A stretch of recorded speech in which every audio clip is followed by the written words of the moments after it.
Clerk of the Senate.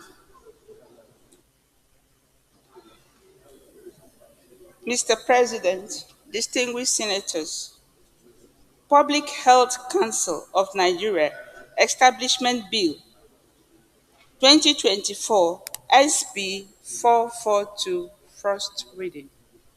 Public Health Council of Nigeria Establishment Bill 2024 SB 422. First reading taken. Leader of the Senate. Mr. President, distinguished colleagues, the fourth business of the day is presentation of a bill standing in the name of Senator Rufai Anga on the Standard Organization of Nigerian Acts, Bill 2024, SB 446. Mr. President, you may wish to invite the Clerk of Senate to read the short title of the bill. The Clerk of the Senate. Mr. President, distinguished senators, Standard Organization Nigerian Act Amendment Bill 2024 SB 446, first reading. Standards Organization of Nigeria Act Amendment Bill 2024 SB 446. First reading taken. The Clerk of the Senate.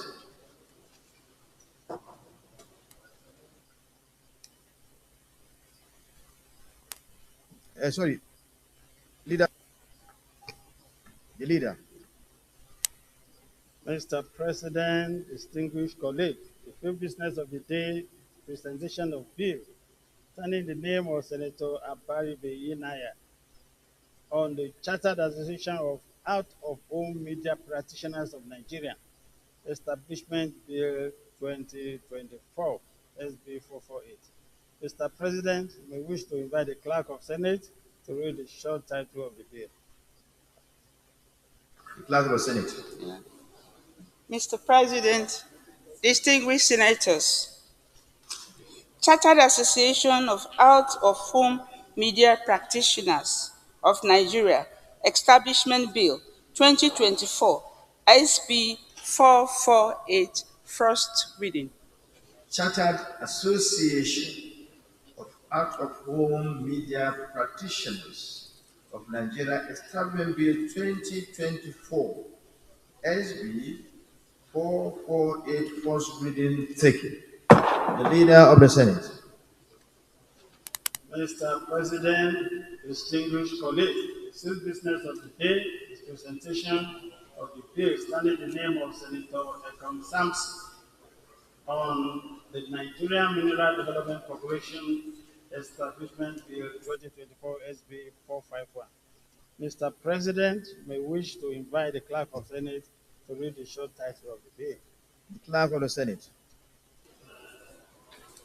Mr. President, distinguished senators, Nigerian Mineral Development Corporation Establishment Bill 2024 SB 451, first reading.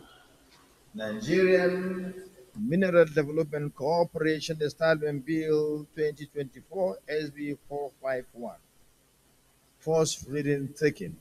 The Leader of the Senate. Mr. President, distinguished colleagues, the first order of the day, the second reading of the Earth Infrastructure Development Agency Bill 2024 SB 135. Distinguished senators recall that the bill was read for the first time in this chamber on Thursday, 5th October 2023. Mr. President, you may wish to invite Senator Mr. Ungu to move the motion for the bill to be read a second time. Rise, distinguished, sorry, distinguished Senator Osita Ongu, the Senate Minority Whip, the floor is yielded to you. Thank you, Mr. President. Thank you, my colleagues. I rise to lead the debate on the bill for an act to establish the health infrastructure Development Agency Bill. Mr. President, I thank you for the opportunity to lead the debate on this bill. The Health Infrastructure Development Agency Bill seeks to provide a comprehensive framework to guide the planning, financing, construction, maintenance, and regulation of healthcare infrastructure in Nigeria. It promotes the development and improvement of healthcare infrastructure so as to enhance healthcare access, quality, and delivery across the country.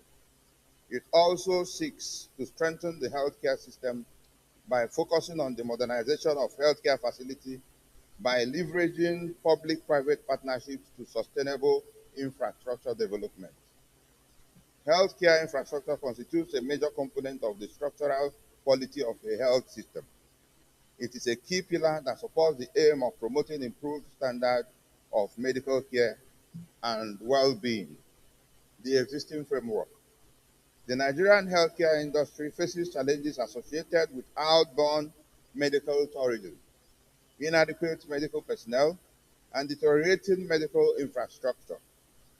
According to the International Trade Administration, a country commercial guide for doing business in leading sectors for the U.S. export and investments, healthcare infrastructure in Nigeria is still underdeveloped and lacks modern medical facilities.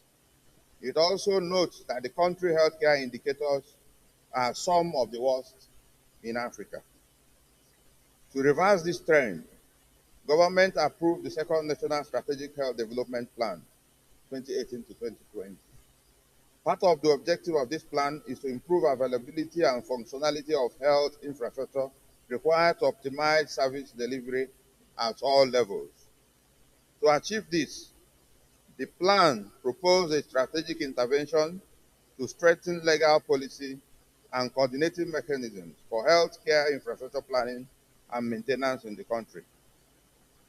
It is against this background that this bill is proposed. The bill. The bill outlines the responsibilities and powers of a board, emphasizes collaboration and coordination among stakeholders, and provides for issuance of regulations and guidelines to support effective implementation of its objectives.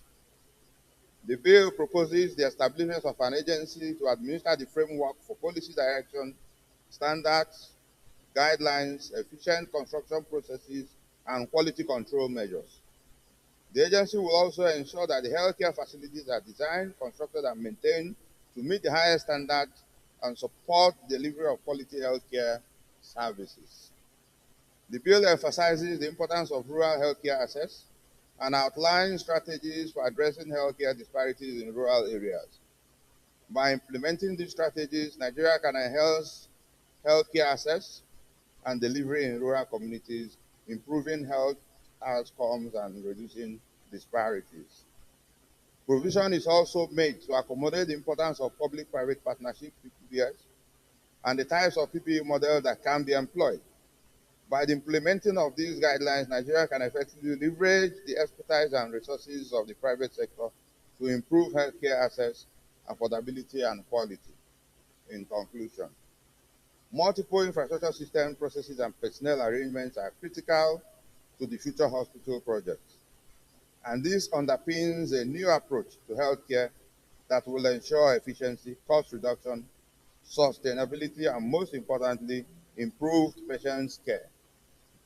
The bill is a bold attempt at not only reversing the medical tourism of Nigerians to other countries, but also seeks to make Nigeria a medical destination hub within the shortest possible time. Attached to this bill is the financial compendium as required by Order 76, Subsection 3 of the Senate Standing Order 2023 as amended. I hereby urge my very distinguished colleagues to support the second reading of this bill. Thank you, Mr. President. Thank you, my colleagues. In view of the time constraint we have, we are going to limit contributions to this debate to 1.5 minutes. Or less, 2 minutes, but maximum two people, so that we can exhaust what is on that paper. Uh, After leader, then we have chief whip, then we have Senator Jaribi. So anybody that wants to speak, we move to the other bill, then you can speak. Hmm?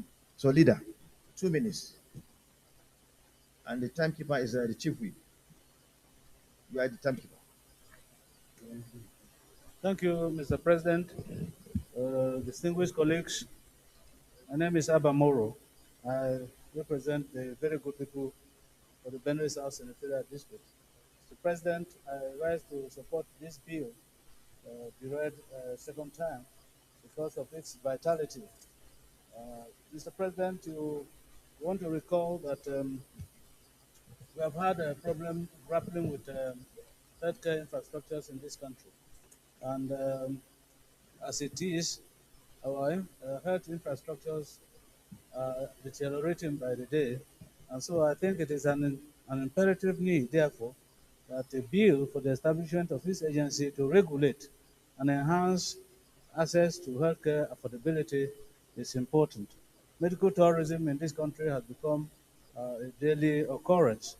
And if there is an agency like this that can provide for infrastructures and facilities that can make Nigeria a tourism hub and tourism destination, I think it is important that we support this bill be read a second time for the agency to be established expeditiously.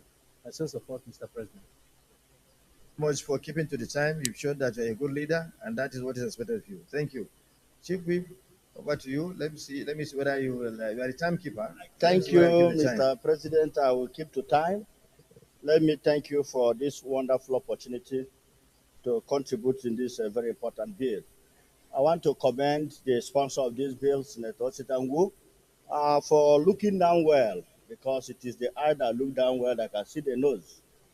Looking at the dilapidated nature of our health infrastructure across the nation. And I believe that with the establishment of this agency, is going to be saddled with the responsibility of maintaining and ensuring purpose built of our infrastructural health care infrastructure across the country. So I want to commend you, and I urge our colleagues to support this all important nation bill, which is geared towards quality deliverance of healthcare services to Nigerians. Thank you. Senator Jaribi, Chairman, Senate Committee on Gas. You have the floor. Mr. President, distinguished colleagues, I'm Senator Jari Bagon Jaribe.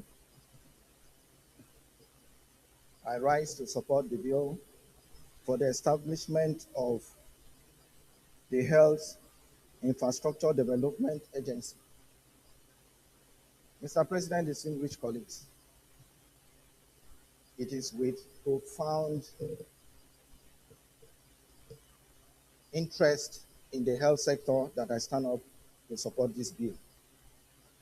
We discovered that even in our tertiary health institutions, we hardly have equipment, not to talk of the primary healthcare institutions that take care of the very vulnerable ones in our society. We go to our various communities, the primary healthcare facilities do not have basic equipment such as thermometers and sphygmomanometers. So when they go there for consultation, people go for consultation, they only prescribe medications for them and all of that, when the basic amenities are not there. So this will be very pivotal to curing these lapses in our communities. So I support this bill and the passage of this bill wholeheartedly. Thank you. Thank you very much. Let me now the put to question whether the bill should go to the next stage, be read for the second time. Those in favor that this bill now be read the second time, please say aye. Those against say nay. The ayes have it. Thank you very much, Minority Whip, for coming, for bringing forward this bill, because health is life, and there's a need for coordination um, to really coordinate what is happening in terms of our healthcare infrastructure. A situation where you have haphazard construction of healthcare facilities without proper coordination. I think it's not good. And we understand the money we spend every day for medical tourism. So any effort to strengthen our healthcare delivery system, particularly the infrastructural component, should be something that should be supported. And I'm glad that various speakers gave their supports to this wonderful initiative coming from this bill. I therefore call on the clerk of the Senate to read the bill the second time. Clerk, I put the motion. I have put the motion. I've done that, so clerk, go to do.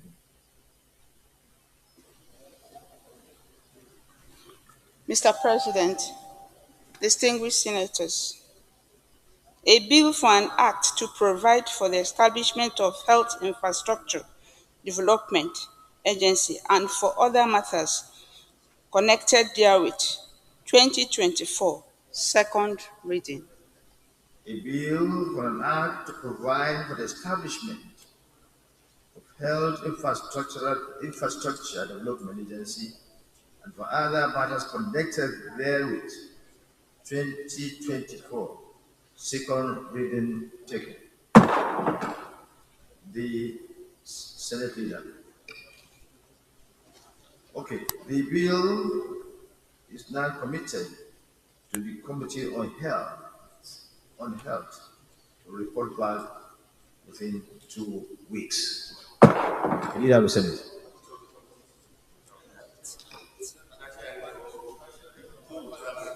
We're joint, joint, joint committee, joint committee on health. Thank you for that observation. The President of Senate, distinguished colleagues. The second order of the day, the second reading of the Federal University of Agriculture and Entrepreneur, Bama, Establishment Bill 2024, SB 185. Distinguished senators recall that the bill was read the first time in this chamber on Thursday, 5th October 2023. Mr. President, we wish to invite Senator Kakashi Lawan to move the motion for the bill to be read the second time. It's at this juncture I call on Leonard distinguished Senator Takashewu to move the motion for the second reading of this important bill. You have the floor. Thank you, Mr. President, my distinguished colleagues. Mr. President, distinguished colleagues, permit me to lead the debate on a bill for an act to establish the Federal University of Agriculture and Entrepreneurship, Bama, Borno State, SB 185, to make comprehensive provisions for its due management and administration and for matters related therewith. This bill passed through first reading on Thursday, 5th October 2023. Mr. President, distinguished colleagues, let me crave your indulgence to highlight the background of this bill, which I believe will not only provide justification for this laudable legislative initiative, but also motivate the House to accelerate legislative process in passing this bill into law. The proposed university is against the backdrop of lingering unemployment among youths, which has become a global challenge, as there appears to be no country of the world that is not affected directly or indirectly by challenges of unemployment. Education has always been canvassed as one of the most visible ways out of poverty. However, this assertion is becoming invalid with the increasing number of unemployed university graduates. Available statistics shows that about 828,333 youths applied for various job positions in Nigeria. Shows that Nigerian Customs Service in 2019, while only 160,000 were shortlisted, Also in 2018, 324,000 Nigerians applied for 4,000 vacancies in Federal Road Safety Corps. More saddening is the revelation that over 1.4 million Nigerian youths recently applied for 5,000 Nigerian security and civil defense corps jobs. Similar statistics are available for NNPC and other recruitment exercises. Mr. President, distinguished colleagues, the sad trend of high quest for white-collar jobs with attendant unemployment rate underscores the need for a specialized university with focus on agriculture and entrepreneurship.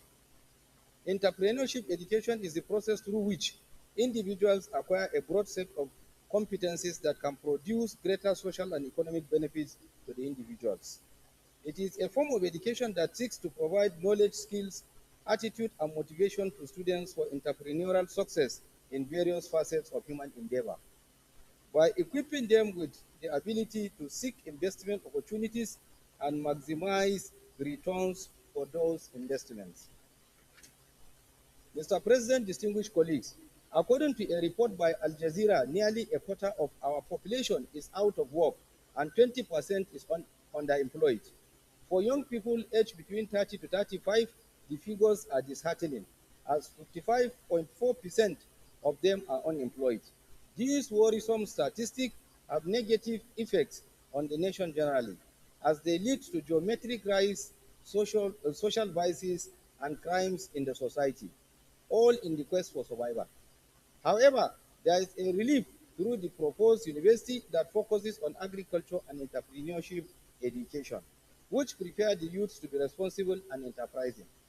My highly respected colleagues, entrepreneurship encompasses all kinds of experiences that give students the ability and vision of how to access and transform opportunities of different kinds.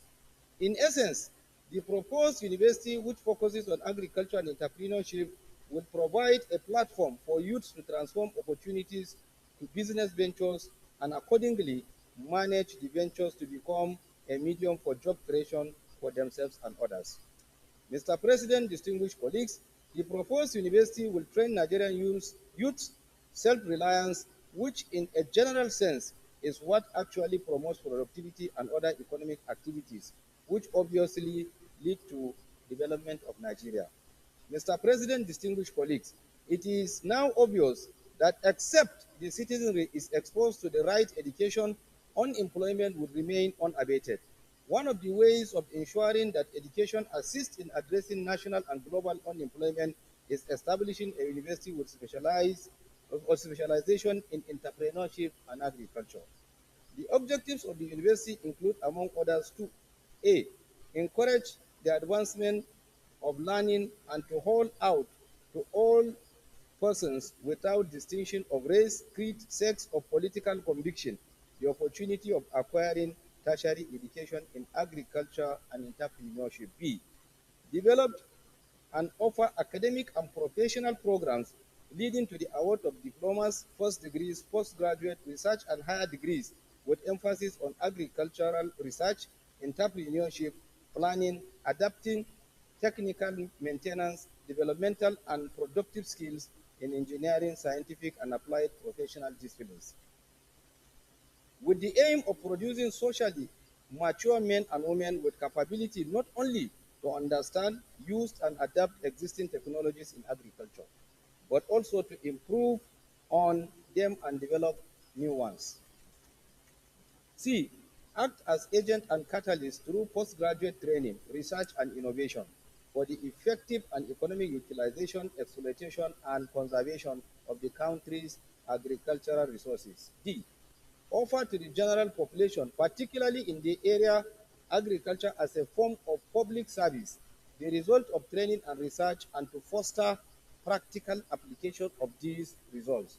Mr. President, distinguished colleagues, against the above background, I urge you all to give this bill full support as it will open new frontiers to education and self-reliance among our youth, especially as this will be the first entrepreneurship university in this country.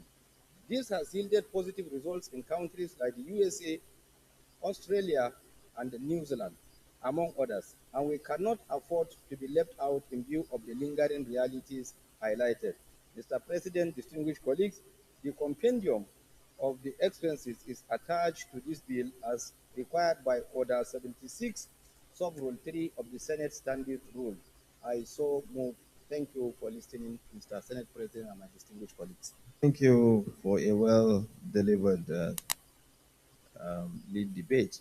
We'll start with Senator Patrick Wundebisi, then Senator Mongono, and then Senator Ezenwa. Three people, as we said, and 2 minutes, please. Thank you, Mr. President and distinguished colleagues. My name is Senator Engineer Patrick C. Ndubezi.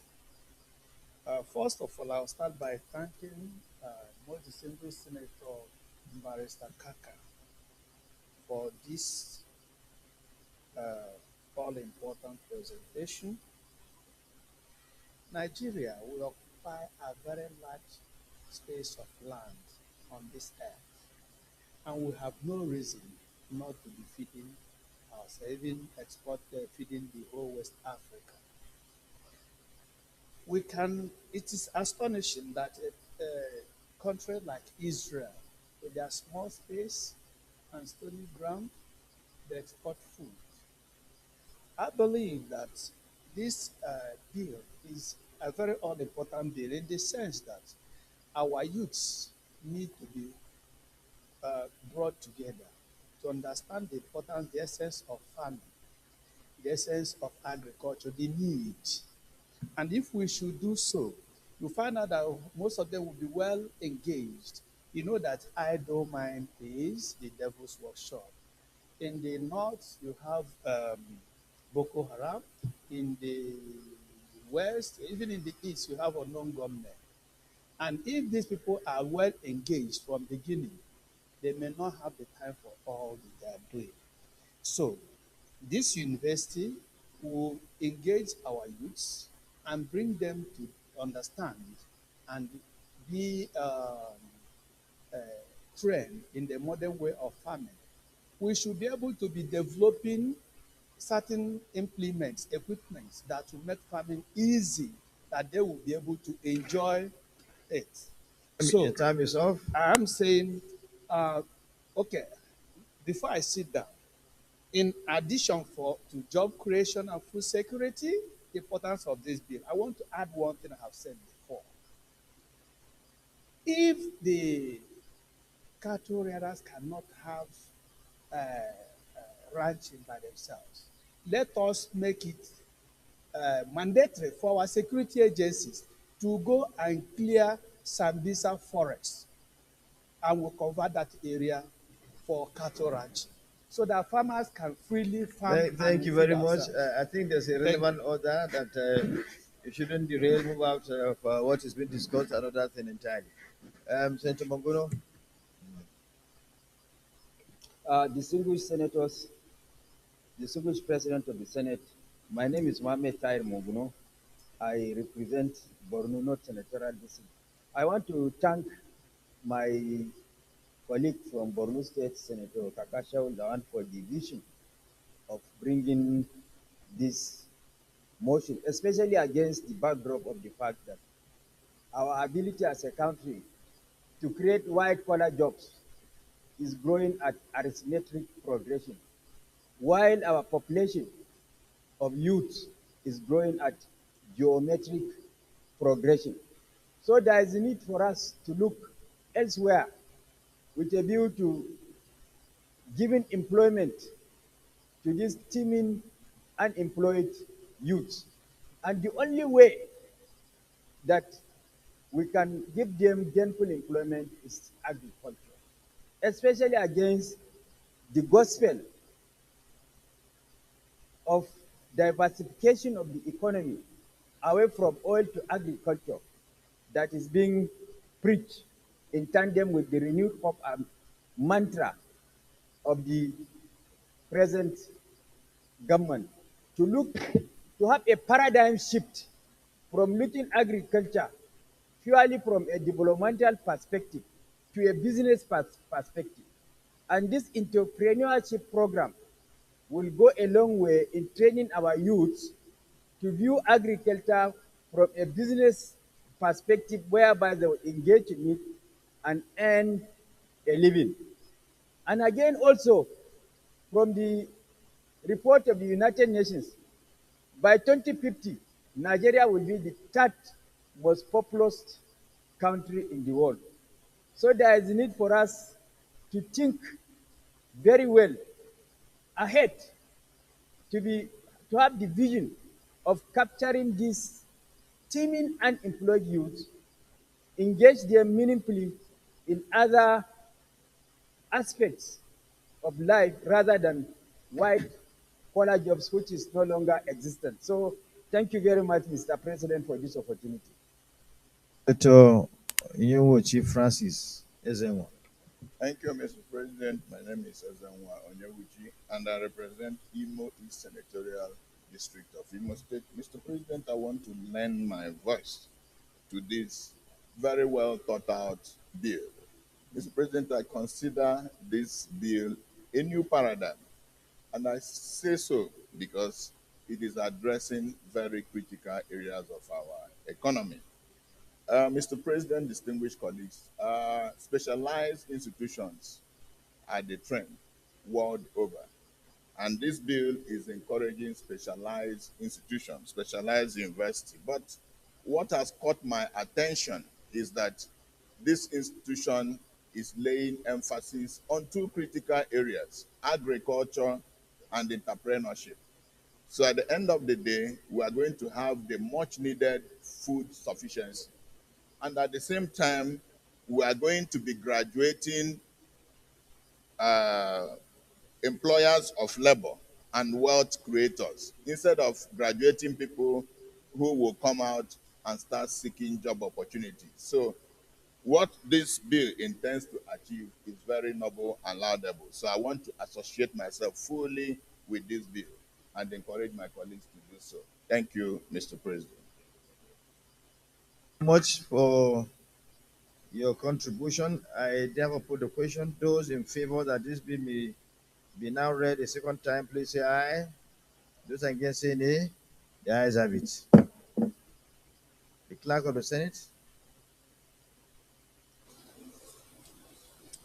Mr. President, distinguished senators, a bill for an act to establish the Federal University of Agriculture and Entrepreneurship, Bama, Borno State, make comprehensive provision for its due management and administration and for related matters, 2024, second reading.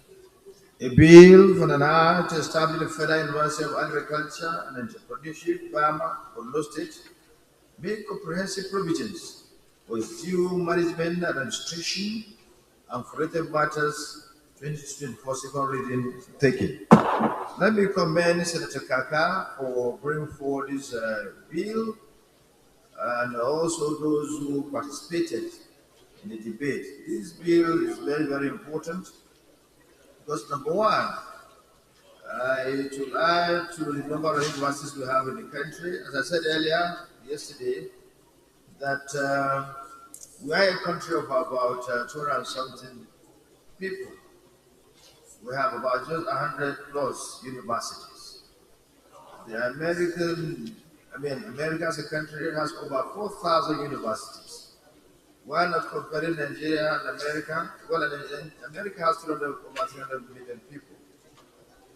While not comparing our nation with America because of its advancement, but we need to work very hard. In fact, we need more universities than them because we want to get to where they are right now. So the more the merrier. The more universities we have in this country, the merrier. And this is not just an ordinary university, but a specialized university that is meant to produce the manpower that will be useful to us in our agricultural sector. A sector that is very promising in this country, that when we do very well in exploiting the potentials in agriculture, our country will become a net exporter of food and agricultural produce, and that will enhance our foreign earning and also boost our foreign reserve. So This is something good, and it is very hopeful that in the near future this university will be established. So we commend you. I commend you, Senator Kakashewu, and more grace to your elbows. The bill is now committed to the Committee on Tertiary Institutions and Telephone to report back in within 2 weeks. The Clerk of the Senate. The Leader of Senate.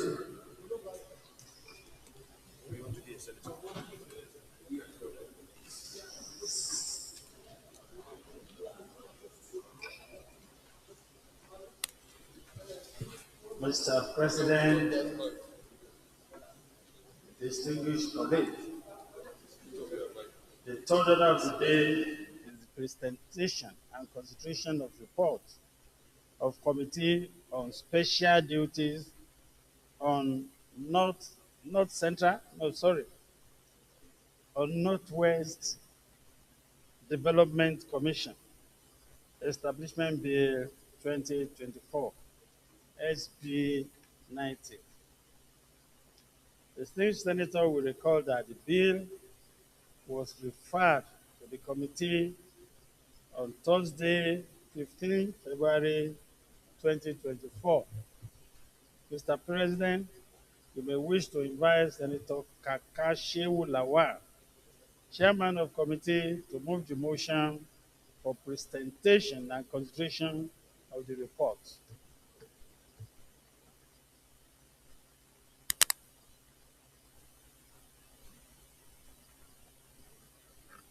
Chairman Kakashewu, you have the floor to present your report, to present and consider, so that Senate will receive and consider your report. Thank you, Mr. President, and my distinguished colleagues. My name is Kakashewu Lawan. I represent the good people of Borno Central Senatorial District.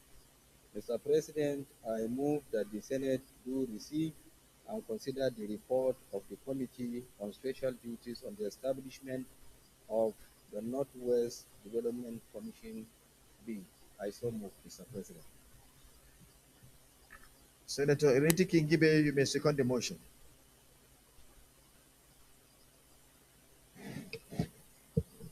My name is Senator Ireti Kingibe, and I second the motion.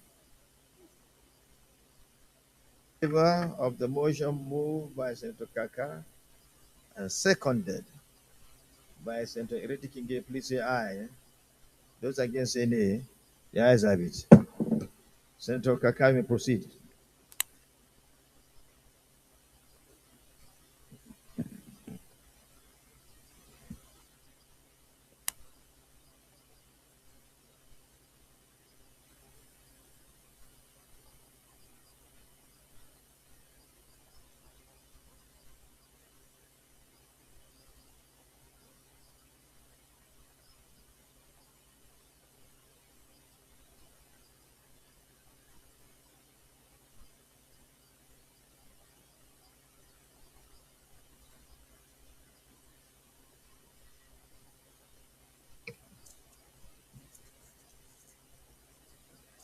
Mr. President, distinguished colleagues, the Senate at its plenary sitting on Thursday, 15 February 2024, deliberated on the principles of the Northwest Development Commission Establishment Bill 2024, SB 90. After extensive deliberations, the bill was read for the second time and referred to the Senate Committee on Special Duties for further legislative action. Membership of the committee is reflected on paragraph 2.0. The committee, at one of its sittings, deliberated exhaustively on the provisions of the bill.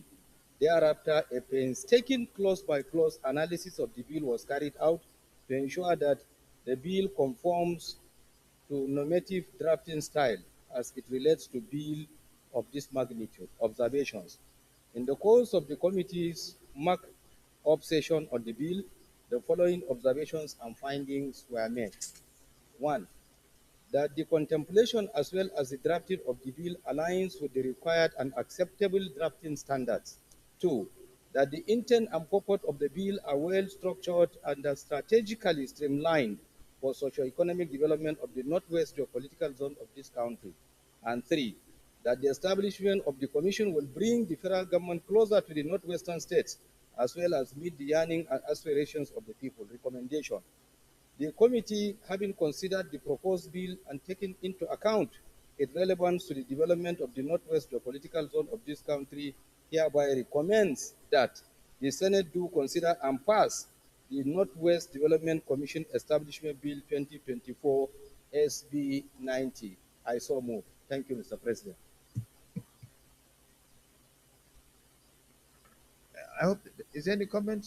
Because we have gotten this type of, okay. Mhm. So leader, move for us to go to the committee of whole we need to go to the clause by clause consideration of the bill. Mr. President, distinguished colleagues, I stand to move a motion for the Senate to resolve into committee of whole to consider the report. I so move. Why don't you, leader? Thank you, Mr. President, distinguished colleagues. I rise to second the motion that the Senate resolves into the committee of the whole to consider the report of the Senate Committee on Special Duties. I so second. Those in favor of the motion say aye. Those against say nay. The ayes have it.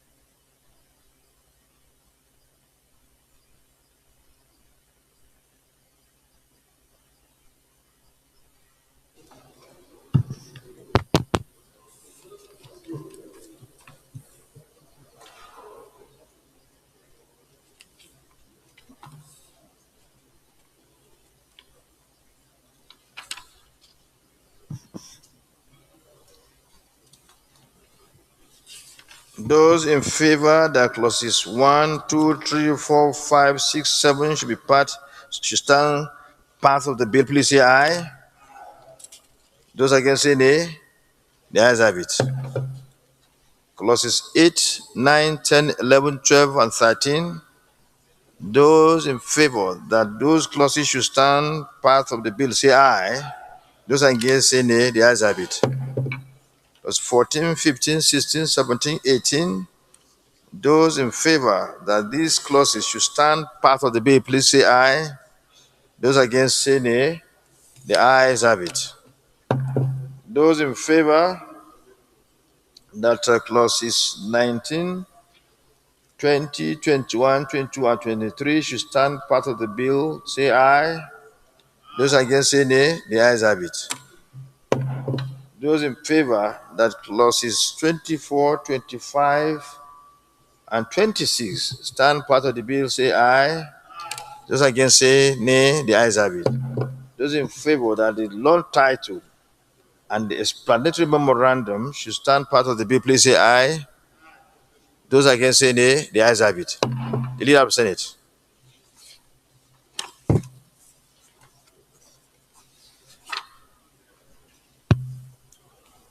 The plenary. May I request Mr. President to report progress?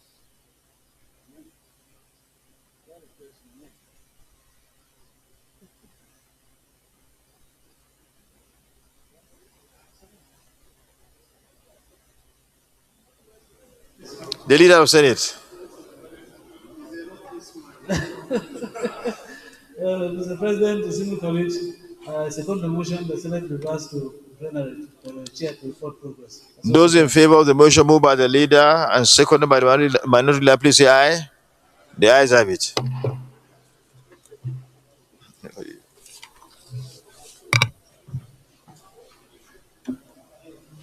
Ah.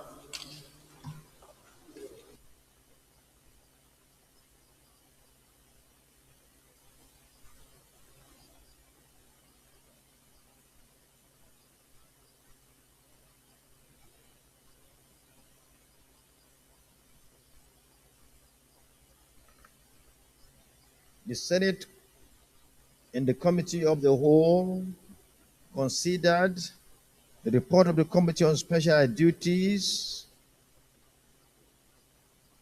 being chaired by Senator Kaka on the Northwest Development Commission Establishment Bill 2024 and approved as follows. Non-title as recommended. Number of clauses, clauses 1 to 25 as recommended. Interpretation, clause 26 as recommended. Short title, clause 27 as recommended. Schedules 1 as recommended. Explanatory memorandum as recommended. Is this a true reflection of what transpired in the Committee of the Whole? So I thank the chairman of the Committee on Special Duties and indeed the members of the committee for the good industry they, they putting together as a report in a very short time within the time given for them to work on the report. Um, it is hoped that the report will now be taken, or the House of Reps will be invited to give concurrence to this report so that the Northwest geopolitical zone will have the opportunity of having the attention that's needed through this commission. We are all aware of severe devastation that is brought into the Northwest geopolitical zone. Devastation due to Boko Haram insurgents, to banditry, kidnappings, and so on that have destroyed most of the infrastructure of the Northwest geopolitical zone. Senator Alero, I'm talking about this, which is Senator Alero. Senator Alero, you are one of the leaders of the Northwest Zone. Senator Ndime has no problem because he has a Northeast Development Commission established. So, and the commission is doing very well in helping the Northeast Geopolitical Zone. So he shouldn't interrupt you when the matter for Northwest Development Commission is being discussed. You are one of the leaders. Yes. So I said we are all aware of the devastation that has brought to occur in the Northwest Geopolitical Zone due to the actions of bandits, Boko Haram insurgents, and so on and so forth, where most of our infrastructure, the infrastructure of Northwest is now completely destroyed. Our school system is now in serious coma. The healthcare delivery infrastructure also destroyed. Roadwork network infrastructure also destroyed. And this is the food basket of the nation. You go to Kebi Aziz, Zamfara Aziz, Kano Aziz, Kaduna, Benungwari Aziz. These are places that produce food for this country. So if we are serious about making sure we have food security in this country, then we must attend to this geopolitical zone by recreating the necessary infrastructure that will drive agricultural activities, industrial activities, and so on and so forth. So this commission is needed, and we thank you all for giving your support. No dissent, no one said no. Everybody supported this idea. So now we are pushing the bill to the House of Representatives for their concurrence and then to Mr. President. So we thank everybody. Everybody is commended for the support that this bill received, especially the chairman of the Committee on Special Duties, Senator Kaka Shehu Lawan. Thank you very much. The leader of the Senate. Oh, sorry. The clerk should No? do the needful so that we go to. Can please.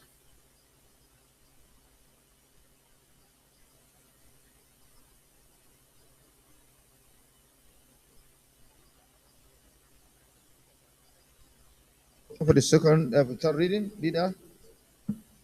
The President of Senate, distinguished colleagues, I stand to move a motion that the Northwest Development Commission Establishment Bill 2024 be now read the third time. The minority leader. Mr. President, distinguished colleagues, I second the motion that the bill on the Northwest Development Commission be read the third time. I so second. Those in favor of the motion moved by the Senate leader and seconded by the minority leader, please say aye. Those against say nay. The ayes have it. The clerk of the Senate. Mr. President, distinguished senators, a bill for an act to establish the Northwest Development Commission in the Federal Republic of Nigeria to act as a catalyst to develop the commercial and industrial potentials of the Northwest, to receive and manage funds from allocation of the Federation for the agriculture and industrial development of the Northwest and any other related educational backwardness, as well as security and development challenges and other connected matters. 2024, third reading. A bill for the act to establish the Northwest Development Commission in the Federal Republic of Nigeria to act as a catalyst to develop the commercial and industrial potentials of the Northwest, to receive and manage funds from allocation of the Federation for the agriculture and industrial development of the Northwest and any other related educational backwardness, as well as security and development challenges and other connected matters. 2024, third reading taken and passed. The leader of the Senate.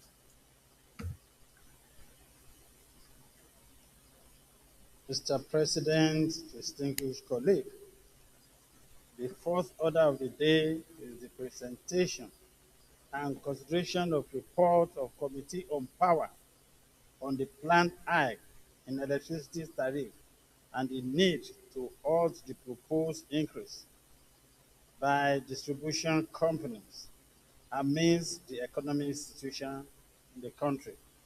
Mr. President, we may wish to invite Senator Abaribe, Chairman of the committee, to move the motion for the Senate to receive and consider the report. Chairman, Committee on Power, Senator Abaribe, you may wish to move the motion as oh, the leader. Okay, yeah, you need to move the motion for Yes. to receive and consider your report. Thank you, Mr. President. My name is Einaya Baribe. I represent Abia South. I rise to move that the Senate receives the report of the Committee on Power on the investigative hearing on the need to halt the proposed increase on electricity tariff by 11 successor electricity distribution companies and the planned hike in electricity tariff by distribution companies amidst their economic situation in Nigeria. I so move. Senator Samson Ekong. Thank you, Mr. President. I remain Ekong Samson. I speak for Akwabom South. Respectfully, I support what has been said, that the report be adopted. And I do that with every sense of responsibility. Thank you. Thank you, Mr. Chairman Abaribe.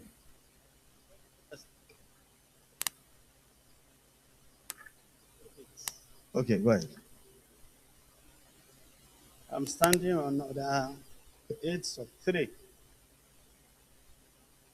I wish to move that we extend the time beyond 2 o'clock to be able to deliberate on the residual on other properties. I so move. Minority Leader. Mr. President, distinguished colleagues, I rise to second the motion that the Senate do extend time beyond 2 o'clock to enable the Senate to conclude the remaining items on the order paper. I so second. Those in favor of the motion, please say aye. Those against, say nay. The ayes have it. Now let's come to the motion moved by Senator Abaribe and second by Senator Sampson. Those in favor of that motion, please say aye. Those against, say nay. The ayes have it. Senator Abaribe, proceed.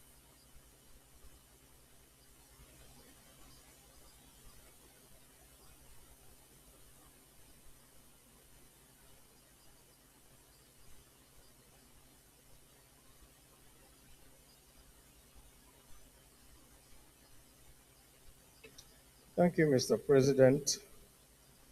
I'm going to summarize this report by going after the initial, just to go to the findings and the um, recommendations by the committee, because this is a 46-page report, and I think that everything is contained therein, and all my colleagues, I'm sure, have the report, if you so agree.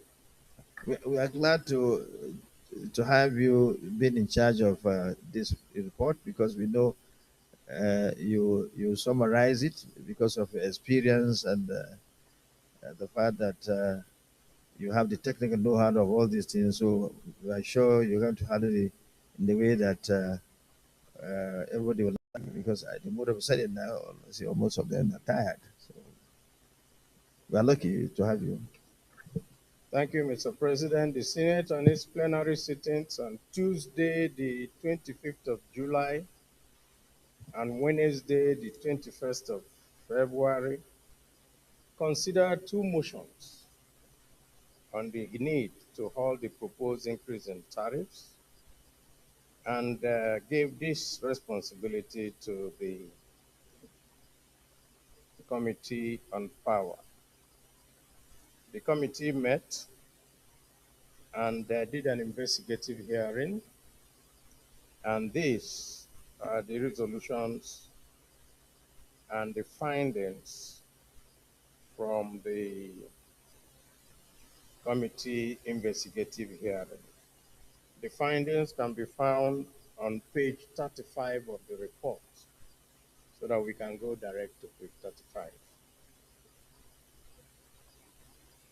Taking into consideration the above observations and having regard to the oral and written submissions by stakeholders at the public investigative hearing, the committee makes the following findings. One, since the conclusion of the privatization of power assets in 2013, the Nigerian electricity market has been plagued by huge liquidity crisis that cuts across the entire power value chain, and this is attributable to the subsidized tariff regime, where the federal government of Nigeria bears responsibility for between 75% to 91% of the monthly NBET invoices as tariff subsidy.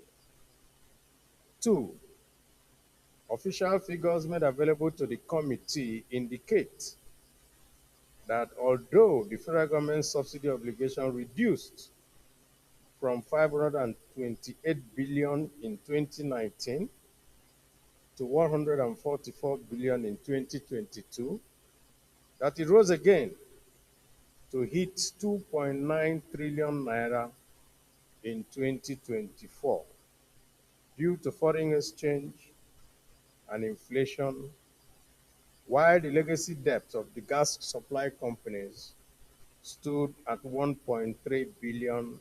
The Minister of Three, the Minister of Power, the Nigerian Electricity Regulatory Commission, and the distribution company, DISCOs, were unanimous in their presentation that the over 200% upward review, which affected Band A category of customers, was the best option to reduce the subsidy burden from 240 billion per month to about 100 billion per month. However, the preponderance of opinion of stakeholders support the suspension of the tariff due to the bad timing and poor consultations, which is against the provisions of Section 48 and 49 of the Electricity Act 2023. The four, the upward review of the tariff under the MITO Multi-Year Tariff Order 2024 is a service-based tariff rather than a cost-reflective tariff. And this was justified by NEC on the basis of the feedback NEC received after the public hearing on tariff review, which is expected to catalyze investment by the DISCOs and strengthen the current migration away from NBED to bilateral contracts, which will allow the DISCOs pay the right rates to the GENCOs. The MITO 24-5, MITO is multi-year tariff order, was arrived after taking into consideration the key market review indices, namely inflation, exchange rate, transmission loss factor, generation costs, transmission and administrative costs, wholesale gas to power prices, and benchmark gas transportation tariff.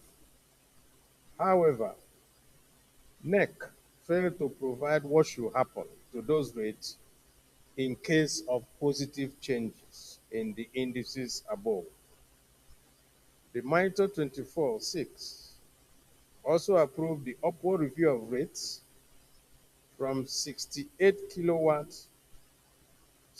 naira per kilowatt hour to 255 naira per kilowatt hour, and also abolished the customer classification typical of tariff design, which comprises of residential, R1, R2, and R3, commercial, C1 and C2, and demand to the present band A, B, C to E, thereby unilaterally switching customers from the nature of power usage to the feeder of connection.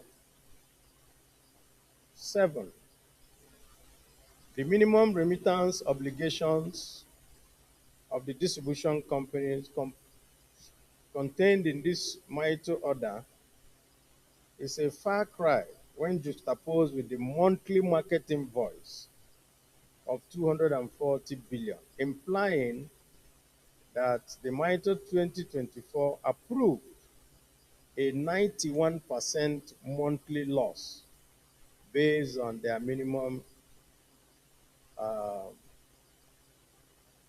remittance obligation. 8, the generating companies, GENCOs, queried the fact that the multi-year tariff order is silent on the unpaid balance of their invoices after the distribution companies have met their minimum remittance obligations. 9, the generating companies stated that since 2013, the wholesale electricity market has not invoiced greater than 4,000 megawatts monthly.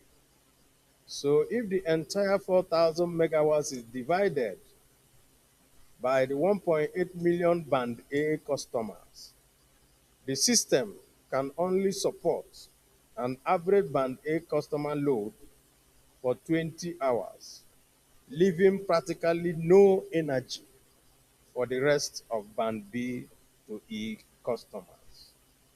And therefore, the MITRE 2024 will only entrench power starvation for those in customer classes band A, band B to E. The MITRE 2024-10 approved a CapEx, which is capital expenditure, and OpEx allowance. OpEx is operating expenditure to the distribution companies without any evidence of their proper utilization of these two allocations under previous tariff orders.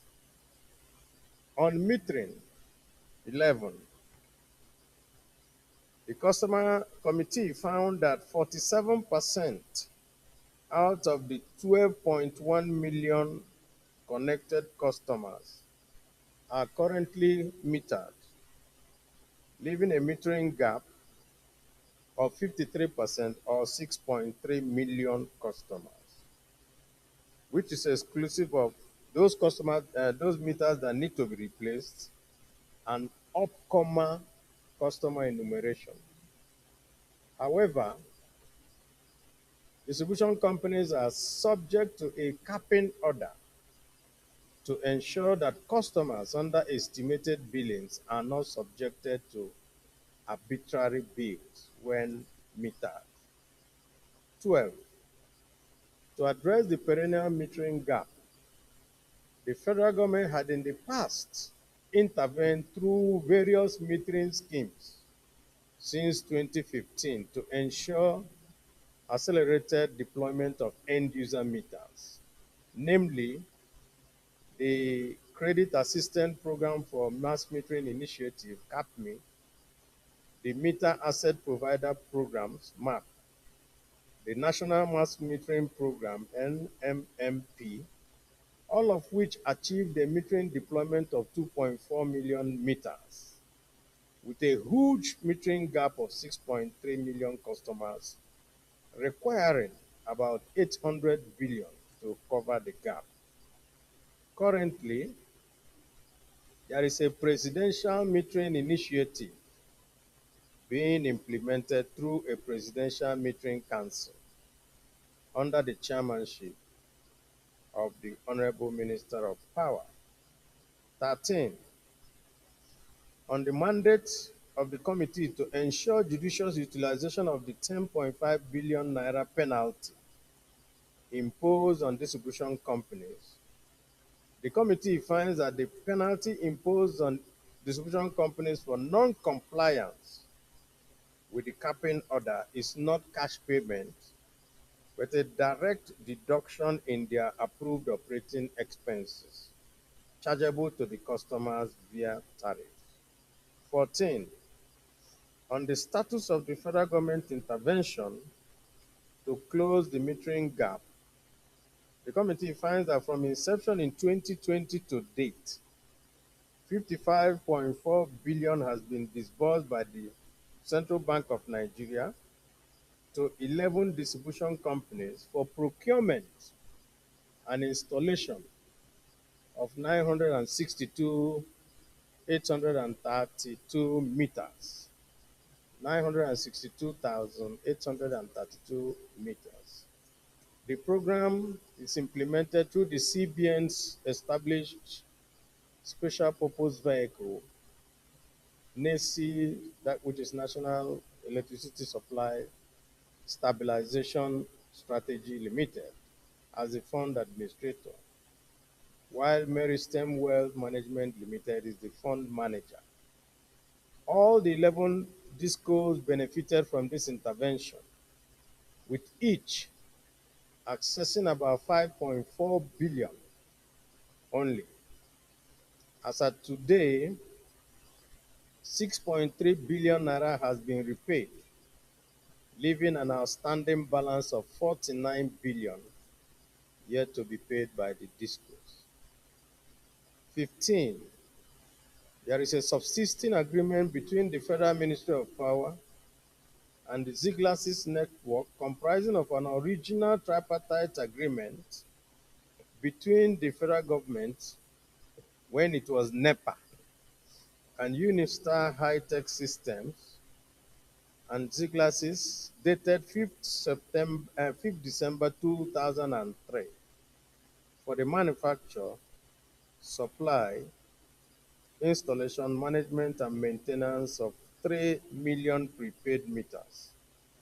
By virtue of the agreement, Ziegler's is to be funded for the project by way of a loan through a $200 million DMO Eurobond raised and converted at that prevailing market rate, which accrued at the bank interest to about 39 billion.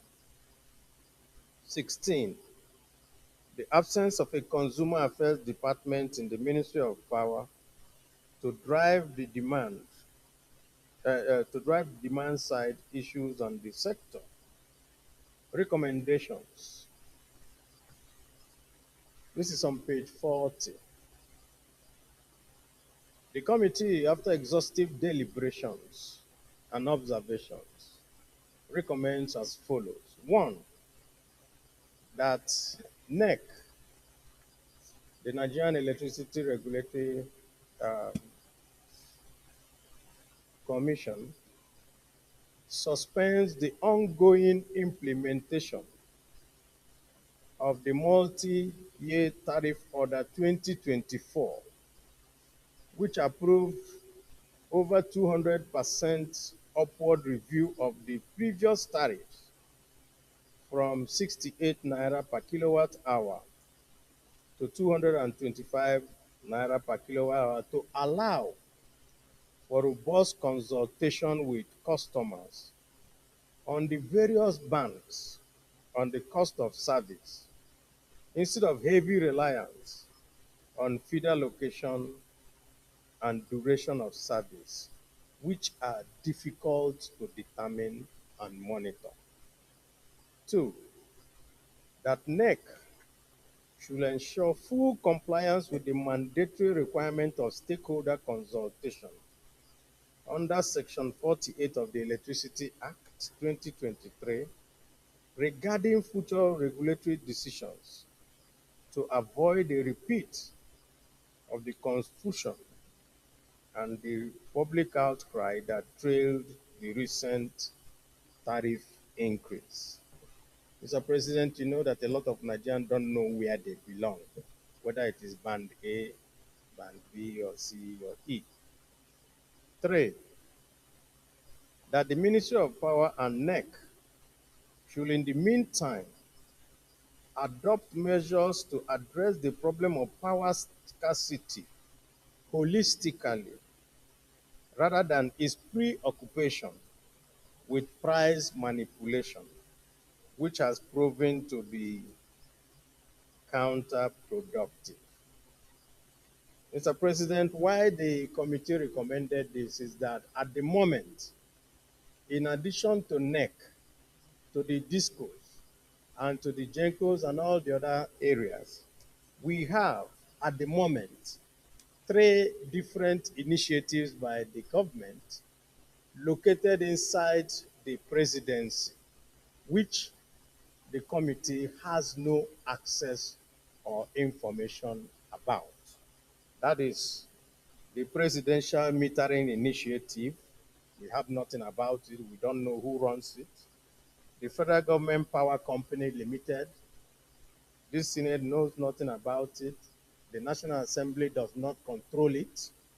And the Presidential Power Initiative, that is the Siemens Power Project, which we have no information about. And also the Niger Delta Power Holding Limited, which is running all the GENCOs, but are located in the presidency, and we do not run their budgets or oversight them. 4, that NEC should hold the DISCOs accountable for key performance indicators, KPIs, including the failure to deliver on their capital expenditure and operating expenditures, customer metering obligations under the Electricity Act, essential customer service obligations, including customer sensitization, implementation of energy credits to customers who have invested in transformers, meters, and other assets to the discos. Mr. President, every senator here and most of the members of House of Rep continue to provide transformers and other items to their constituents. And yet, this in no way is seen by NEC in holding the discos accountable for such capital expenditures. Five, that the rate designs should only be cost reflective if proper account is taken of the relevant macroeconomic environment that determine the affordability of electricity to the different segments of the market. Six, that the federal government metering intervention should be encouraged and intensified to address the current metering gap of 6.3 million. And this must be pursued by the federal government without prejudice to the statutory obligation of the discos to meter their customers, as provided under Section 681B of the Electricity Act. In this regard, Mr. President should be commended for the introduction of the Presidential Metering Initiative. We only ask that the National Assembly should oversight this.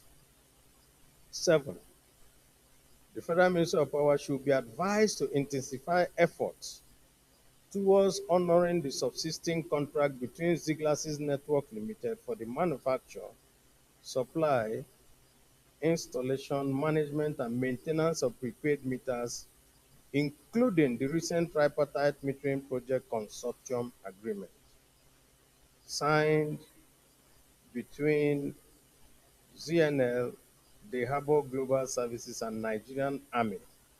It was dated 7 September 2023, which was signed by ZNL for metering of army barracks and other military facilities, or in the alternative, refund the initial funding of the federal government to the federal government. The reason is that there's a subsisting court agreement and a court order signed by the three entities. Eight, that vigorous implementation of power decentralization provided for under the Constitution of the Federal Republic of Nigeria and the Electricity Act 2023 to relieve the federal government of the pressure to electrify every nook and cranny of this country should be encouraged. The Electricity Act has already given states and private entities the power to meter and supply power in their own right to different sections of the country. 9, the Ministry of Power should establish an electricity consumer protection unit to develop, implement, and enforce the electricity consumer protection component of the Electricity Act 2023 under sections 34(2)(c) and 1191(f). Conclusion. The committee wishes to use this opportunity to express its gratitude to the President of the Senate and other distinguished colleagues for finding us worthy to serve in this capacity. We so move. Thank you very much for your elaborate and clearly defined and explained report, direct to the point. Very, very clear. This is a wonderful report because it contains every fact that everyone may need to know. So very, very straight to the point. I don't know if anybody would like to say anything. because it's so open, very good literature, black and white. Yes, yes. Okay, so Isa Jibril Ochocho. Okay. Thank you, Mr. President, distinguished colleagues. I want to thank the chairman of the committee for a very well reported report. Having said that, Mr. President, I want in developing countries generally, there are some areas of governance that government cannot run away from subsidizing, and one of such is power in Nigeria. And I want us to look at subsidy as itself as an achievement. If the government is able to subsidize an amount of, is able to subsidize, okay, the power sector with XYZ amount in a year, that in itself should be counted as an achievement on the of the government. And that is where we are misconstruing the whole thing. When you say subsidy, people feel that, oh, government is spending so much. No, or government is wasting money. It's not a waste. The government must intervene in some sectors of the economy, and one of such is power. And there's a trade-off here. Trade-off between the subsidy, okay, and the production activities.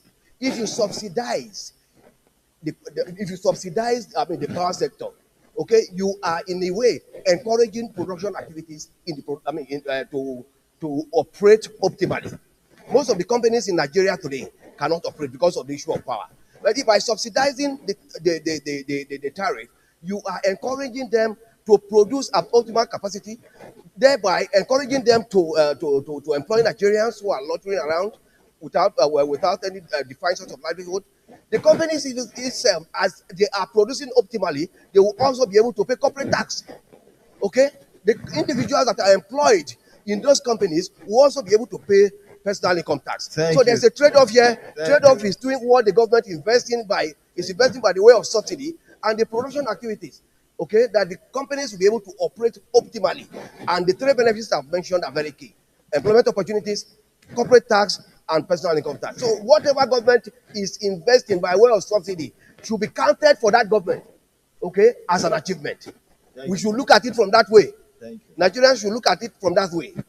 We'll take the chief whip, the minority leader, deputy minority leader, Senator Adam Alero, and then Senator Abbas. The former leader we want to speak to. So let's go in that order. So 2 minutes, because there's no time. Go this way. Thank you, Mr. President, and my distinguished colleagues. And I want to commend the committee for a job well done. And I want to also call on our distinguished colleagues, Mr. President, for this opportunity. We should take this particular issue that affects Nigerians very seriously. So I want to refer to the Constitution. The Constitution says clearly that any other law that is inconsistent with the provision of the Constitution, this Constitution should prevail, and that law shall be to the extent of the inconsistency be void. This country belongs to us. This democracy belongs to the people. I'm surprised, and there are two surprises now. One is the sudden hike of the electricity tariff, and which to me is against the Constitution, because our Constitution is supreme. Section 42 says that you cannot discriminate against Nigerians. When I heard about this, band A, band 2, band B, band C, it's discrimination. It's discrimination, and it should not be allowed. This is the first time I'm hearing it, that you can get the hour for 20 hours, and somebody will get it. Supposing you are living among the masses, and you can afford to pay for 24 hours, and that is what they are supposed to provide. Besides, this power supply, power distribution company belongs to Nigerians. They just took it like that and then use it to be loading charges on Nigerians. Suddenly one morning, they wake up again and say, cybercrime levy. Thank God this president is listening. And we have a responsibility of calling people to order. If you see how the Minister of Power was presenting this increase in power, as if he owns the company and these Nigerians are being provided. It should not be like that. We are appointed, we are elected Please, SP, I can see that you are running out of patience. But we are supposed to be doing the right thing. Please. Thank you very much.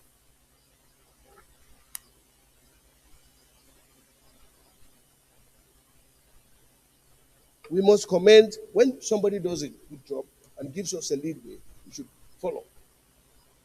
I'm happy. It's only that he ignored another group. There should be Banji, and I belong to that group. Ban generator and renewable energy, because we don't see the light anywhere. So let's take this issue of power so that it doesn't come up. Nigerians are getting too much shock unnecessarily. Somebody will just wake up and say and get a crazy idea that, oh, increase the power this thing, and you go there and announce it. No, it should go through the National Assembly. That's why we are here.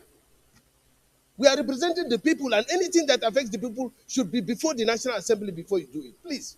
And so let us not like this now. If we start discussing this very important matter, you say, oh, 2 minutes, 2 minutes. No. In the US Senate, if I stand up, if a senator stands up to speak, you don't tell him round up until he leaves the floor. That is how it's supposed to be. Please. So, Chief Whip, you are the one that moderate time. Are you now saying your functions are not there? We need to regulate our procedure, and the part of the regulation is to give allotment to people to speak.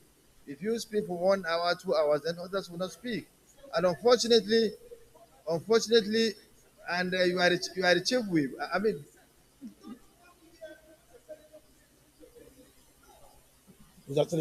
well, okay. I think we need to understand this. The United States democracy, yes, is presidential like ours, but there are differences between what we do here and what they do there. Yes. Section 60 of the Constitution gives us the right to regulate our procedure, and we have in our rules. Excuse me, and we have our rules, and our rules give us that arrangement where everybody will be given.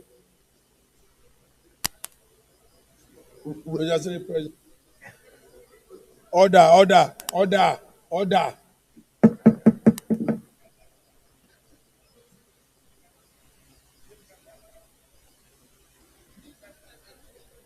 So, contribution here. Wait, I'm coming. Sit down, sit down, sit down. Now, thank you very much for drawing attention. Our what we are discussing is this report, not about time. And it is about time. You are the one that regulates time. You are the chief whip. So, minority leader, it's your job. So tomorrow, come with. Listen, tomorrow come with a motion to amend our rules so that senators will be given 1 hour to speak anytime they want to speak. So you bring so bring it tomorrow. Minority leader, go ahead.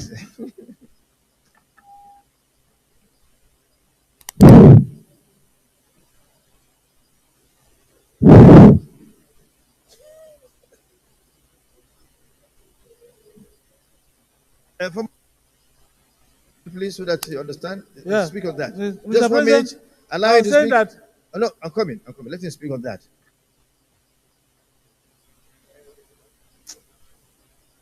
And if we go through the rules if we go through the rules, if we go through the rules, thank you, sir. If we go through the rules, let's not bring emotions into this issue. Like the president has said, we are operating a democracy close and near to the American model, but we have different rules.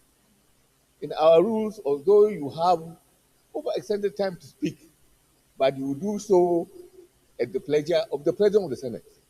The President of the Senate has the power under these rules to provide both the timing and also to recognize people who can to speak. We have no provision in these rules for filibuster, while Americans have filibuster provisions, under their own rules. Under filibuster provision, you can speak for days. They have those provisions, but we don't have provisions like that. But this one is for another time. If the chief whip want to introduce a filibuster provision, let him come with a motion to this honorable chamber, and then the members will consider that kind of provision, and see whether we can re-adjust our rules to reflect what he wants. But we cannot just sit down and legislate and agree to an American model. But whatever the case, sir, whatever the case, what we are dealing with is the report of the fire committee, and the committee of which I'm a member has been assigned to make a report, and we are presenting the report. And let us sit down and focus on the issues that we have presented in the report. Other matters should be left for other times.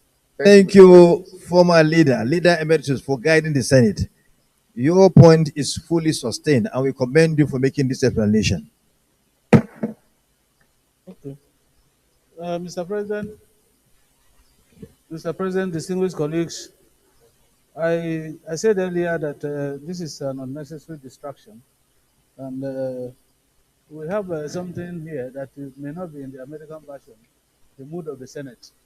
So if somebody stands up to speak for 2 hours and he looks behind in line with the mood of the senator and there is no senator, maybe we can go on. But quite frankly, I think this is a very, very serious matter, Mr. President, that we just need to concentrate on. Mr. President, it's very sad the way things are going. And I want to commend the committee for a very thorough job, having gone through this report. I also want to commend the aspect of the report that has indicated presidential initiatives. I think that given the power situation in this country and some of the things in this country, any initiative from the presidency or from the president that seeks to ameliorate the conditions of the ordinary person should be appreciated. And it's on that note that I want to commend Mr. President for his initiative on metering, and I want to commend the whole system of medicine. Because if you look at it, we are talking about price increases, increases in tariffs and the rest of them, and they are not commensurate with the supply of electricity. In 1 hour, there will be power outage for more than 10 times in this country. Nobody is addressing that one. They are talking about how to increase money for discos. And like the report has shown, which I have said here before, we provide transformers for our communities. And when you provide transformers, even from these discos and the rest of them, to come and install these transformers becomes a problem.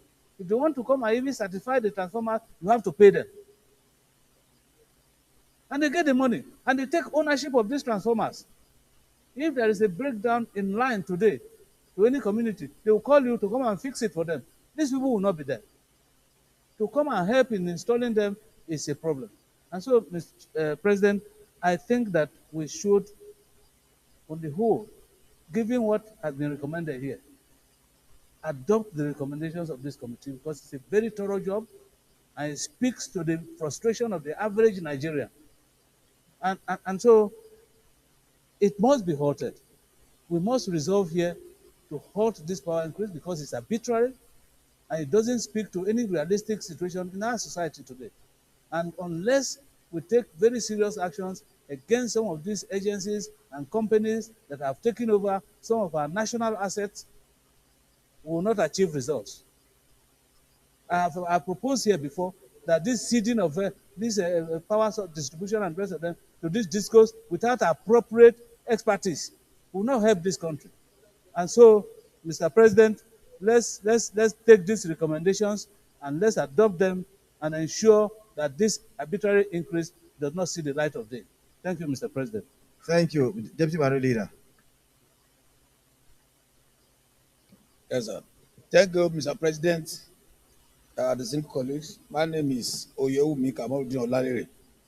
I represent Osun West Senatorial District of Osun State.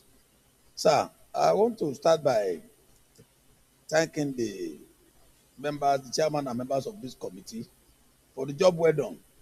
I'm particularly interested in even the topic of this, the title of this report, which reads need to halt the proposed increase in the electricity tariff by 11 discos and the planned hike in the electricity tariff. I think that title itself captured the need of the country now. Sir, we have to be very realistic. I said it in one of the hearings there that we cannot solve on all Nigerian problems in one day because government exists for the people. And whatever any reform is being undertaken by any government, I think it is for the welfare of the people. If that is the issue, we cannot stiffen the people to death in an effort to bring any reform. Sir, I think in the recommendation number 3, I want to emphasize there is nothing we can do now. The generation, power generation in Nigeria now, as put by the minister itself, is 4,000 megawatts. That has not increased for the last 1 year. There's nothing you can do. We have about 300 million people in Nigeria, and about 180 million are connected already. I think the effort of the government more should be in the generation companies. We have to find way of increasing what we generate. There is no effort you can put in other distribution or redistribution of the existing 4,000, and you think that will solve any problem. They are owing, from their report, they are owing the gencos so much money, going to trillions. So those ones are not encouraged to increase the production. Everybody is talking of how to rake money from the customers without increasing what you are selling to them. I think efforts will be made to pay the gencos so that they will be encouraged to increase the production. Once the production is increased and we increase the metering effort of the government, I think we are going to get better for it. So the Senate will be very emphatic on stopping this tariff to help Nigerians. Thank you, Mr. President.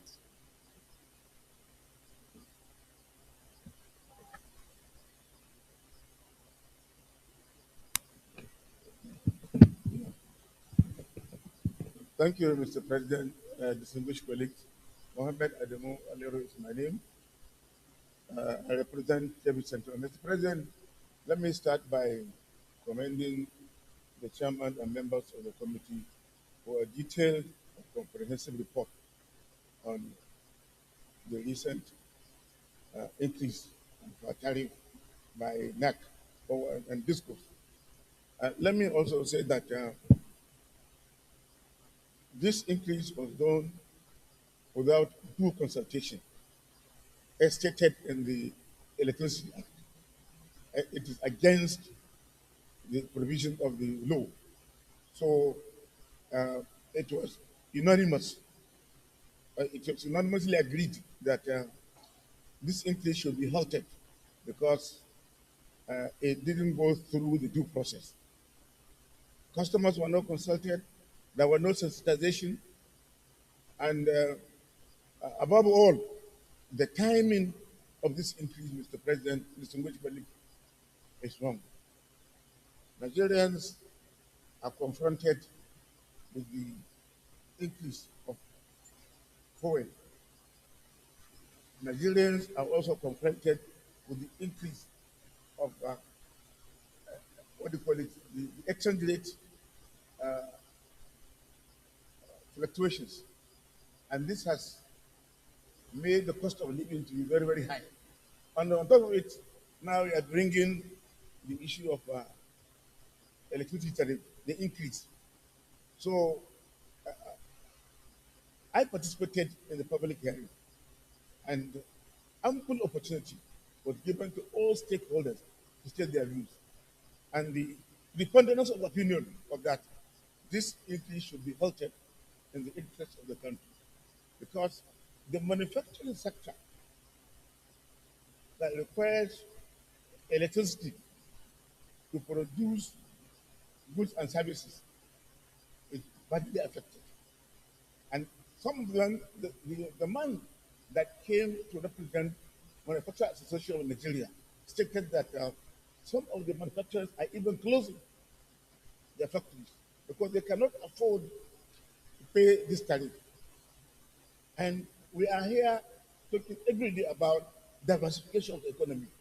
There is no way you can diversify the economy if you don't go into massive production. And massive production requires power. Electricity is the key. So, in my view, we should go straight to the recommendation. A very good job has been done, and I think we should not waste time in debating this report, because the essence of allowing the committee to do the job is to go and study in detail what is required. And that has been done. The Senate cannot, as a committee, discuss the details of this, but it's given to the committee to do that. And they have done a good job. We should go through the recommendation without wasting time. Thank you. Senator Yaya Abdullahi, former leader of the Senate. Thank you, Mr. President. I concur with the positions that have been taken up by Senator Aleru, Senator Abomoro, and the general debate that has happened. I just want to bring our attention to the fact that this particular report, as comprehensive as it is about the MITO and others. But you could see from the various positions, from the various recommendations that have been made, the way in which the power sector is so segmented, with so many initiatives all over the place, with so many different factors. Some of them were not even under the purview of the committee. There are so many systems, part of the systems, within the system, there are so many units that are operating in silos.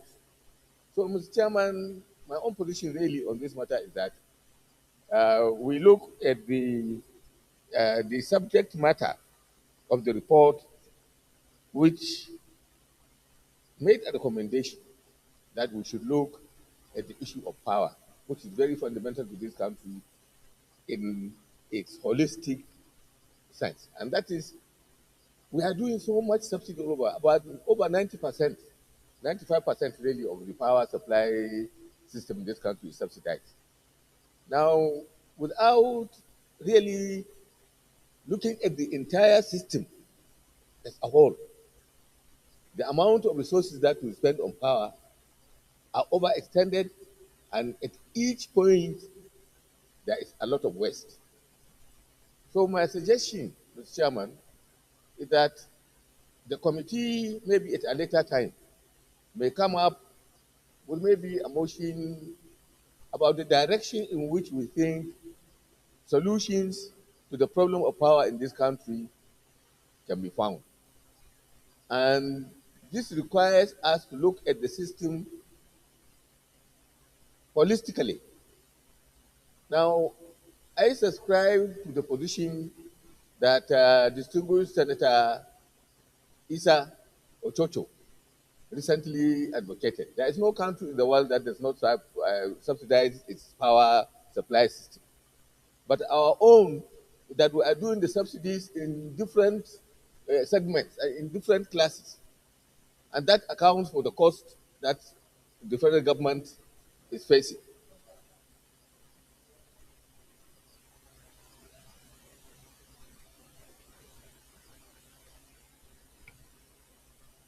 Order 52, sub 5.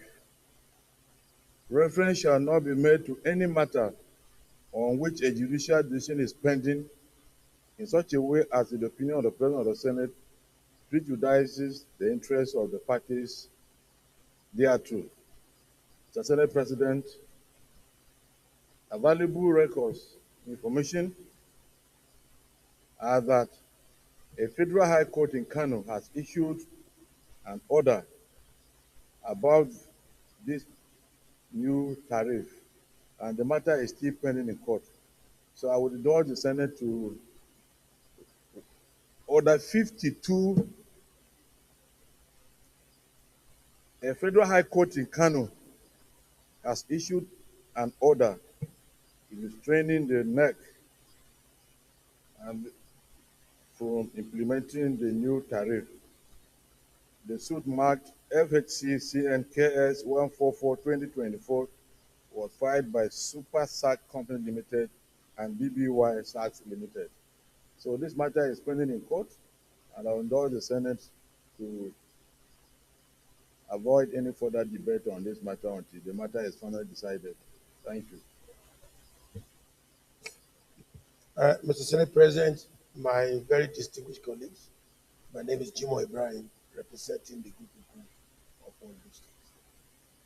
As beautiful as this report is, excellent work done, the Senate must be on the caution side. When a matter is pending before the court of law, we should give respect to the judiciary and allow them to dispense with that matter. We are not in a hurry. The 10th Senate has a lifetime of another 3 years. We have time to discuss this holistically. Like the Senate, our former leader have said, issues converging in this report are many. So there are converging complexities around NEPA itself, around power itself. So, Mr. Senate President, we cannot be the judge here. We are to make laws. In fact, if a particular law like the Constitution cited by the Senate leader has covered the entire field, in constitutional law we call it covering the field, and we will not be able to adjudicate on that. But in lending my support to that motion, I want to say that we step down entirely. This report on the ground, let me make my point, on the ground that is subsidized. In fact, why are we debating it? The whole look at the number of we are in the Senate, less than 1/5, and we carry a report that is of national interest, and less than 1/5 member are discussing it, despite the fact that it's pending in the court of law.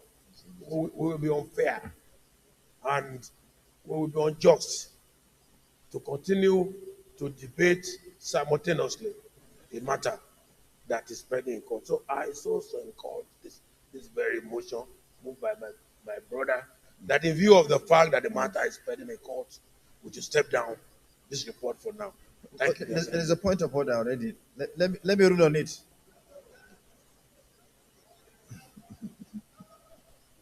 No, but I have to rule on the order.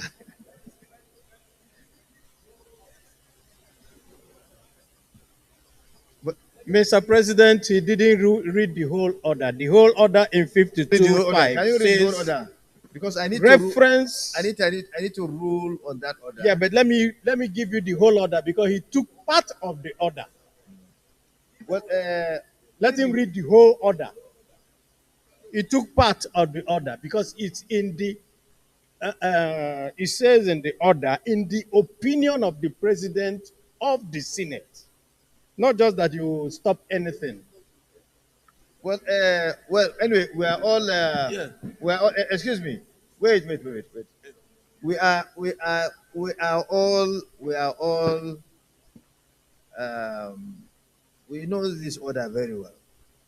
We know this order very well, but I'm really constrained. If there is a court order stopping the increase in the tariff. I'm coming. Yes. Cannot Yes. go further. I'm coming. We need to exercise restraint. There isn't need for us to rush the matter. I think there's a need for us to look at both sides. For me to decide to move on, despite what has been read by the chairman, Senate, excuse me, is it chairman, Senate rules? Is the chairman is an important person in the process. Is the chairman of the Rules and Business Committee. I think having raised the issue by the chairman Rules and Business Committee, we need to tarry a while, go with his observation, and then try to give time to consult our legal department to see if we can continue. This is my opinion. I cannot disregard the suggestion or the observation by the chairman Rules and Business. That will not be fair. So we are not saying that we will not continue with the report, but let's stand it down until we resolve the legal issues involved. I saw your order is sustained. So please let's leave a while, and maybe by next sitting we can conclude the process after taking uh, the advice of our legal department. Leader of the Senate, we have two things.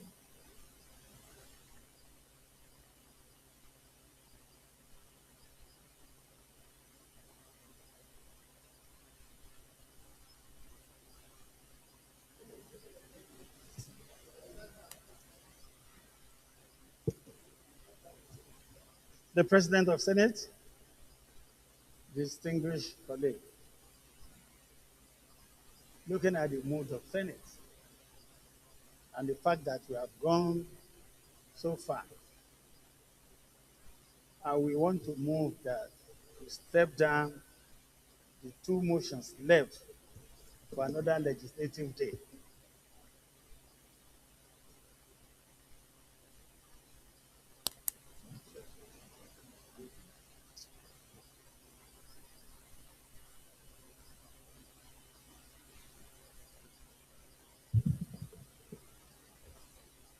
Mr. President, distinguished colleagues, I write to second the motion moved by the Senate leader.